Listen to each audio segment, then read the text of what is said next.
Winter season आ गया है। जैसे जैसे ठंड बढ़ी वैसे वैसे हम लोग का आलस भी बढ़ता जा रहा है। अगर मौसम की वजह से आलस आए तो यहाँ पे चिंता करने की बात नहीं है, क्योंकि विंटर सीजन तो बीत जाएगा। पर अगर आलस करना आपका स्वभाव बन जाए तो यहाँ पे चिंता करने की बात बन जाती है, क्योंकि किसी भी टारगेट को अचीव करने के लिए सबसे बड़ा बैरियर बनता है आपका आलसी स्वभाव। तो जानना चाहते हैं कि हम आलस करते क्यों हैं और क्या है रीजन इसके, और हमें आलस को दूर करने के लिए क्या क्या करना चाहिए। तो इस वीडियो पे एंड तक देखिएगा, बिना स्किप किए सब कुछ जान जाएंगे। हर व्यक्ति आराम करना पसंद करता है। अगर कोई काम बिना मेहनत के ही हो जाए तो क्या वो काम करना चाहेगा? बिल्कुल भी नहीं। हमारा कंफर्ट ही हमारा दुश्मन बन जाता है। अगर लगातार हमें फैसिलिटीज मिलती रहे तो हम लेजी बन जाते हैं। अगर बात करें छोटे बच्चों की और टीनेजर्स की, तो उन्हें लेजी बनाने के पीछे उनके पेरेंट्स का ही हाथ होता है, क्योंकि वो अपने बच्चों के लिए हमेशा अवेलेबल रहते हैं। खास तौर पे मम्मियाँ तो अपने बच्चों का काम कर दिया करती हैं, जिसकी वजह से बच्चों को कुछ करना ही नहीं पता है और वो बचपन से ही लेजी बनने लगते हैं। पेरेंट्स ही उन्हें बचपन से ही लेजी बना देते हैं। इसलिए बच्चों को उनका काम करने देना चाहिए, उनको रिस्पॉन्सिबल बनाना चाहिए। छोटे मोटे टास्क उनको देते रहना चाहिए जिसमें उन्हें का ही फायदा हो, तो अपने फायदे के लिए वो काम करेंगे। ये थी बात बच्चों की। बड़ों के आलस दिखाने का सबसे बड़ा कारण होता है थकावट, यानी कि टायर्डनेस। अगर बॉडी थकी रहे तो कभी भी मन नहीं करेगा कोई भी काम करने का, और अगर आपकी नींद भी पूरी ना हुई हो तब भी मन नहीं करेगा काम करने का। माइंड और बॉडी दोनों का फिट रहना बहुत जरूरी है किसी भी काम करने के लिए, और बॉडी को फिट रखने के लिए आपको डाइट पे ध्यान देना जरूरी है। मेक श्योर आपको पूरा न्यूट्रिशन मिल रहा हो। आपको हाइड्रेटेड भी बने रहना है, यानी कि आपको जितनी जरूरत है उतना पानी भी पीते रहना है। और फूड की बात करें तो आपको हमेशा फ्रेश फूड खाना चाहिए, क्योंकि कई घरों में ऐसा होता है कि एक टाइम खाना बन जाता है और उसे 2 या 3 मीटिंग वो लोग खाते रहते हैं। तो ऐसा खाना नहीं आपको खाना है। फ्रेश खाएंगे तो फ्रेश महसूस करेंगे। रेगुलर एक्सरसाइज भी करना होगा, क्योंकि जब आप बहुत देर तक कंफर्ट जोन में रहते हैं तो आपकी बॉडी उसी की आदी हो जाती है। आपकी बॉडी का हर एक पार्ट लेजी बन जाता है। तो अपने बॉडी की हर एक पार्ट को एक्टिव बनाने के लिए आपको एक्सरसाइज करना चाहिए, और यही काम आपको अपने माइंड के साथ भी करना है। माइंड को ट्रेन करना थोड़ा सा मुश्किल होता है, क्योंकि हमारा माइंड यानी मन बहुत ही चंचल होता है। आज हमने किसी काम के लिए ठान लिया कि आज मुझे ये काम करना ही करना है, लेकिन कुछ देर बाद आपका माइंड चेंज भी हो जाता है। ये सबके साथ होता है और यही सबसे बड़ी प्रॉब्लम भी है। इसी वजह से हम अपने काम को कल या परसों पे टालते जाते हैं और बाद में केवल पछताते हैं।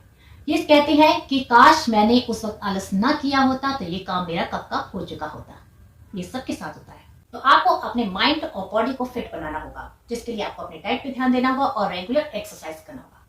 दूसरा कारण बनता है आपके नेगेटिव थॉट्स, इमोशंस या नेगेटिव पीपल। कुछ नेगेटिव लोग होते हैं जो कि आपकी हिम्मत को तोड़ते हैं, आपको लेजी बनाते हैं। कोई काम करने का आपने बिल्कुल से मन बना दिया, लेकिन वो कहते हैं कि ये काम आपके बस का नहीं है, या एक से एक प्रॉब्लम्स गिनाते हैं, जिससे कि आपका मनोबल टूट जाता है और आपका जोश ठंडा हो जाता है।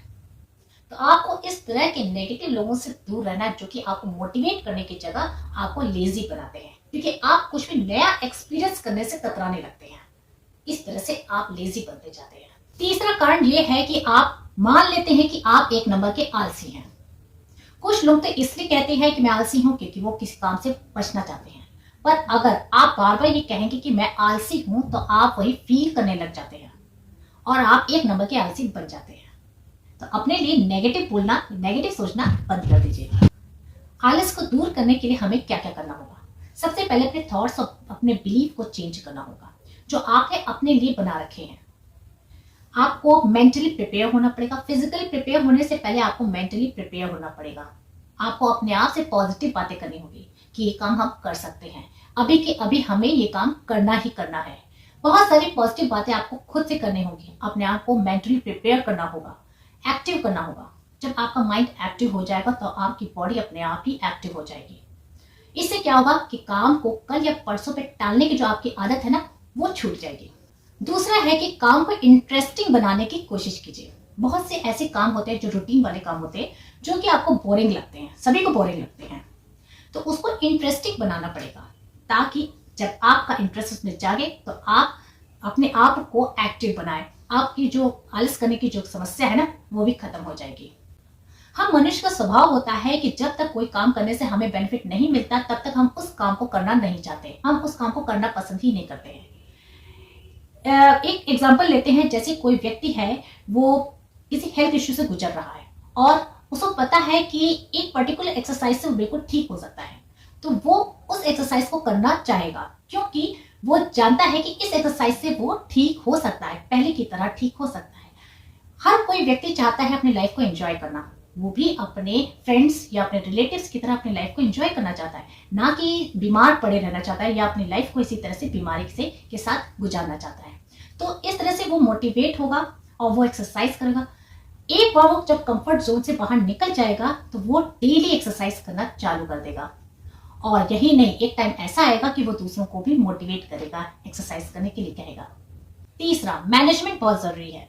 आपने नोटिस किया होगा कि एक लेजी व्यक्ति का जो रूम होता है वो बिल्कुल बिखरा हुआ होता है, चीजें इधर उधर बिखरी रहती हैं। जैसे चीजें बिखरी रहती हैं बाहर, वैसे इसके माइंड में भी चीजें बिखरी रहती हैं, कुछ भी ऑर्गेनाइज्ड नहीं रहता है, ना कोई टारगेट होता है, ना कोई प्लानिंग होती है, सब कुछ कंफ्यूजन रहता है, सब कुछ कंफ्यूज रहता है इसके दिमाग में। उसका जब माइंड ही मैनेज नहीं रहता तो वो लेजी की तरह ही पड़ा है, उसे यही नहीं पता उसे क्या करना है क्या नहीं करना है। जब उसे यही नहीं पता उसको लाइफ में करना क्या है तो किस चीज के लिए एफर्ट करेगा। इसलिए माइंड का मैनेज होना बहुत जरूरी है। आपको लाइफ में करना क्या है, आपका टारगेट क्या है, आपकी प्लानिंग क्या है, सब कुछ क्लियर होना चाहिए, तभी आप उस चीज के लिए एफर्ट करेंगे। अगर आप बहुत देर से कंफर्ट जोन में हैं और आप कंफर्ट जोन से बाहर निकलना चाहते हैं तो सबसे पहले आप क्या करें। सबसे पहले आप एक इंटरेस्टिंग काम चुनिए जिसमें आपका सबसे ज्यादा इंटरेस्ट है, इससे आपके अंदर जोश आएगा, आप कंफर्ट जोन से बाहर निकलेंगे। आप टारगेट सेट कीजिए, छोटे छोटे टारगेट सेट कीजिए। दिन भर में आपको क्या करना है, व्हाट टू डू लिस्ट बना लीजिए, आपको दिन भर क्या करना है और उसी को ही फॉलो कीजिए। छोटे छोटे टारगेट पे ध्यान दीजिए, ना कि आप बड़े टारगेट पे ध्यान दीजिए। देखिए आप में जो लेजीनेस वाली प्रॉब्लम है, आलस धीमे धीमे घटता चला जाएगा, आप एक्टिव मोड में आ जाएंगे। अगर आप किसी चीज से सेटिस्फाइड हो जाएंगे तो वहीं पे आप रुक जाएंगे, आप एफर्ट लगाना बंद कर देंगे। जितना आप सेटिस्फाइड रहेंगे उतना ज्यादा आप अपनी ग्रोथ को रोक देंगे। यानी लाइफ में कुछ ना कुछ कमी रहना बहुत जरूरी है, यही आपको मोटिवेट करेगा और आप लगातार काम करने में लगे रहेंगे। आलस एक ऐसी बीमारी है जो दिन पर दिन बढ़ती जाती है और आदमी को अपंग बना देती है। फ्यूचर की तो छोड़ो, आज जो उसके हाथ में है वो भी वो गवा देता है। इसे इग्नोर नहीं करना है बल्कि इस पे काम करना है, इसलिए आप अभी से इस पे काम करना शुरू कर दीजिए। आज का वीडियो आपको कैसा लगा कमेंट करके जरूर बताइएगा। वीडियो पसंद आया हो तो लाइक कीजिएगा और इस वीडियो को ज्यादा से ज्यादा लोगों को शेयर कीजिएगा। इसी तरह की वीडियोस के लिए मेरे चैनल को सब्सक्राइब कीजिएगा अगर आपने सब्सक्राइब नहीं किया है तो। और इस वीडियो के एंड में आपको बहुत सी वीडियोस के लिंक मिल जाएंगे, उसे भी जरूर देख लीजिएगा। Thank you.